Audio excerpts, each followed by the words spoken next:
Maybe you guys notice this or not. I don't know. So let's talk about it. Let's imagine you're out there, you're driving around, right? Getting to wherever you're going, driving through. Then you stop, you're done, put the vehicle into park, you turn off the vehicle, then you realize that your electrical park and brake automatically engages once you disable the vehicle, right? It says brake right up there. So when you turn on the vehicle, bang, put the vehicle into drive, your electrical park and brake is still engaged.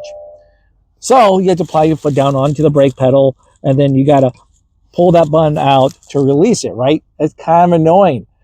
So you might be asking, Chris, is there a way I can disable the automatic parking brake? You can. It's quick and easy, okay? First step, all you have to do is put the vehicle into park. And done.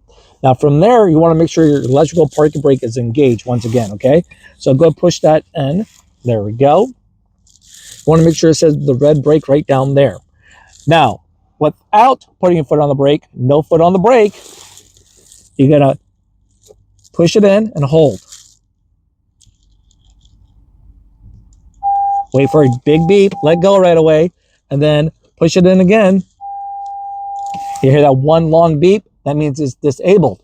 So now, if I put the vehicle into drive, release that, get going wherever I'm going. Hello guys, here we are, cruising through the lot. Stop, put the vehicle into park, bang, and off. Your electrical park and brake does not engage. It's that quick and easy. Now, if you want to engage it, do it again. Repeat that process.